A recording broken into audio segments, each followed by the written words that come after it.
लखनऊ के गोमती नगर इलाके में गुरुवार दोपहर हुई सनसनीखेज ने पूरे शहर को झकझोर दिया। एक ही परिवार से जुड़ी इस वारदात में 3 लोगों की मौत की बात सामने आई है। शुरुआती जानकारी के मुताबिक आईसीआईसीआई बैंक की असिस्टेंट मैनेजर दिव्या मिश्रा को उनके पति मानस ने बैंक के बाहर गोली मार दी। इसके बाद आरोपी अपने घर पहुंचा, जहां उसने कथित तौर पर अपनी बहन को भी गोली मार दी और फिर खुद को गोली मारकर आत्महत्या कर ली। घटना के बाद पुलिस के वरिष्ठ अधिकारी मौके पर पहुंचे और मामले की जांच शुरू कर दी। पुलिस की प्राथमिक जांच में पारिवारिक विवाद और तलाक से जुड़ा मामला अहम एंगल के तौर पर सामने आया है। हालांकि वारदात के पीछे की वास्तविक वजह अभी पूरी तरह स्पष्ट नहीं है और पुलिस सभी पहलुओं की जांच कर रही है। बैंक के बाहर बुलाकर की गई गोलीबारी। जानकारी के मुताबिक गुरुवार दोपहर करीब 12 बजे एक कार सवार युवक गोमती नगर स्थित आईसीआईसीआई बैंक के बाहर पहुंचा। बताया जा रहा है कि आरोपी ने बैंक में काम कर रही दिव्या मिश्रा को फोन किया और उन्हें बैंक के बाहर बुलाया।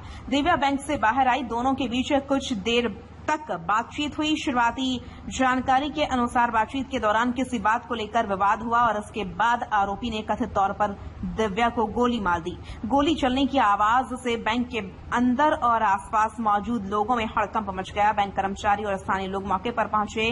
गंभीर रूप से घायल दिव्या को तत्काल अस्पताल ले जाया गया। पुलिस के वरिष्ठ अधिकारियों को घटना की जानकारी दी गई और कुछ ही समय में पुलिस टीम मौके पर पहुंच गई। अस्पताल पहुंचने के बाद डॉक्टर्स ने मृत घोषित कर दिया। गोली लगने के बाद दिव्या मिश्रा को इलाज के लिए डॉक्टर राम मनोहर लोहिया चिकित्सा विज्ञान संस्थान ले जाया गया। परिवार की ओर से भी सोशल मीडिया के माध्यम से लोगों से दिव्या के लिए प्रार्थना करने की अपील की गई थी, लेकिन इलाज के दौरान डॉक्टर्स ने उन्हें मृत घोषित कर दिया। इसके बाद पुलिस ने शव को पोस्टमार्टम के लिए भेज दिया। पोस्टमार्टम रिपोर्ट से गोली लगने और मौत से संबंधित चिकित्सकीय तथ्यों की पुष्टि होने की उम्मीद है। पुलिस ने बैंक के बाहर घटनास्थल से साक्ष्य जुटाने शुरू कर दिए हैं। फोरेंसिक टीम ने भी मौके पर पहुंचकर जांच की है। मामले में सबसे बड़ा और चौंकाने वाला मोड़ इसके बाद सामने आया। पुलिस को जानकारी मिली कि पत्नी को गोली मारने के बाद आरोपी अपने घर पहुंचा। आरोपी की वहां उसने अपनी बहन को भी गोली मार दी। इसके बाद आरोपी ने खुद को भी गोली मार ली। इस तरह कुछ ही समय के अंतराल में आरोपी की पत्नी, उसकी बहन और आरोपी की मौत की जानकारी सामने आई। इसी वजह से मामले को फिलहाल ट्रिपल मर्डर और उसके बाद आत्महत्या के तौर पर देखा जा रहा है। हालांकि घटनाओं का पूरा क्रम, दोनों स्थानों के बीच आरोपी की गतिविधियां और गोलीबारी के पीछे की वास्तविक वजह जांच के बाद ही स्पष्ट हो पाएगी। पुलिस की शुरुआती जांच में पारिवारिक विवाद का एंगल सामने आया है। बताया जा रहा है कि दिव्या मिश्रा ने करीब 1 साल पहले अपने पति मानस से तलाक के लिए अदालत में याचिका दायर की थी। यही जानकारी अब पुलिस की जांच में महत्वपूर्ण मानी जा रही है। जांच अधिकारी यह पता लगाने की कोशिश कर रहे हैं कि दोनों के बीच वैवाहिक संबंध किस स्थिति में थे, तलाक की याचिका के बाद क्या कोई विवाद चल रहा था और घटना से पहले दोनों के बीच किस तरह का संवाद हुआ था। हालांकि सिर्फ तलाक की याचिका को हत्या की वजह मानना अभी जल्दबाजी होगी। पुलिस अन्य संभावित कारणों की भी जांच कर रही है। वारदात गोमती नगर जैसे व्यस्त और पोश इलाके में हुई है। ऐसे में पुलिस के लिए आसपास लगे सीसीटीवी कैमरे महत्वपूर्ण साक्ष्य साबित हो सकते हैं। पुलिस यह पता लगाने की कोशिश कर रही है कि आरोपी किस समय पहुंचा बैंक, उसने दिव्या को कब फोन किया, दोनों के बीच कितनी देर बातचीत हुई और गोली चलाने के बाद वह किस दिशा में गया। सीसीटीवी फुटेज में आरोपी के दिखाई देने की जानकारी भी सामने आई है। जांच अधिकारी फुटेज के जरिए घटनाक्रम की टाइमलाइन तैयार करने की कोशिश कर रहे हैं। बैंक के सीसीटीवी के अलावा आसपास के रास्तों और संभावित रूट के कैमरों की फुटेज भी जांच का हिस्सा हो सकती है। घटना की गंभीरता को देखते हुए फोरेंसिक टीम को भी मौके पर बुलाया गया। बैंक के बाहर जहां गोली चली वहां से वैज्ञानिक तरीके से साक्ष्य जुटाए गए। पुलिस इस्तेमाल किए गए हथियार, गोलीबारी की दिशा, मौके पर मौजूद अन्य साक्ष्य और घटनास्थल की परिस्थितियों की जांच कर रही है। इसके अलावा आरोपी के घर की घटना से जुड़े साक्ष्यों की भी जांच की जा रही है। पुलिस के लिए यह जानना भी महत्वपूर्ण होगा कि आरोपी के पास हथियार कहां से आया और क्या वह पहले से हथियार लेकर बैंक पहुंचा था। मामले में दिव्या और आरोपी के मोबाइल फोन भी महत्वपूर्ण हो सकते हैं। पुलिस घटना से पहले दोनों के बीच हुई बातचीत, कॉल डिटेल और अन्य डिजिटल साक्ष्यों की जांच कर सकती है। इससे यह पता लगाने में मदद मिल सकती है कि वारदात से पहले दोनों के बीच क्या बातचीत हुई थी। साथ ही परिवार के सदस्यों, बैंक कर्मचारियों और घटना के समय मौके पर मौजूद लोगों से भी पूछताछ की जा रही है।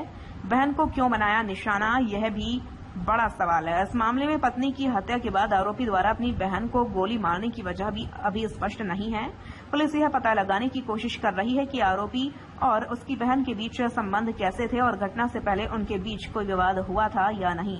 यह भी जांच का विषय है कि क्या बहन किसी पारिवारिक विवाद से जुड़ी जानकारी रखती थी या उसकी हत्या के पीछे कोई अलग कारण था। इन सवालों का जवाब आरोपी की मौत के कारण अब प्रत्यक्ष पूछताछ से नहीं मिल सकेगा। ऐसे में एम्बुलेंस को परिस्थिति जन्य साक्ष्यों, डिजिटल रिकॉर्ड, सीसीटीवी और परिवार के सदस्यों के बयानों के आधार पर घटनाक्रम को जोड़ना होगा।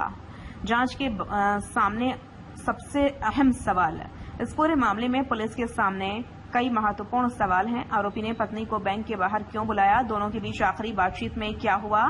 क्या हत्या पहले से योजनाबद्ध थी? क्या तलाक की याचिका को लेकर दोनों के बीच किस तरह का विवाद था? पत्नी की हत्या के बाद आरोपी घर क्यों पहुंचा?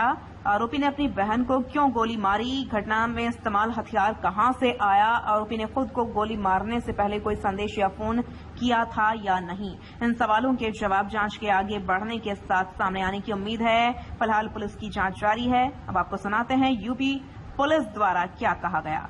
आज दिनांक 20 अगस्त 2026 को दिन लगभग 12:15 बजे थाना गोमती नगर को सूचना प्राप्त हुई। ये जो आईसीआई बैंक है मिठाई वाला चौराहे के पास, उसमें एक बैंक कर्मचारी को उसके पति ने गोली मारी है। तो तत्काल पुलिस मौके पे पहुंची, महिला को हॉस्पिटल पहुंचाया गया, उसकी मृत्यु हो चुकी है। और उसके साथ जो साथ में कर्मचारी थे महिला के साथ, उन्होंने बताया कि उसके पति ही था। उन्होंने आइडेंटिफाई किया है और पति द्वारा ये गोली मारी गई। महिला का क्या नाम है और आरोपी पति का क्या नाम है? महिला का नाम दिव्या मिश्रा है और पति का जो है अभी हम तहकीकात कर रहे हैं। वजह क्या रही सर? वजह क्या रही? यहाँ जो उनके साथ कर्मचारी है उनका कहना है कि पति पत्नी के बीच में विवाद था। पुराना कोई विवाद था। कहाँ से आया था सर? इस चीज से गोली मारी? कोई अवैध हथियार, पिस्टल थी, क्या था? ये तो अभी मिलने के बाद ही पता चलेगा। ऑटो से आया था, ऐसा इनका प्रत्यक्षदर्शियों का कहना है। कितनी गोली मारी गई सर? अभी तक तो कंफर्म नहीं हुआ। अभी मेडिकल और पीएम में ये होगा।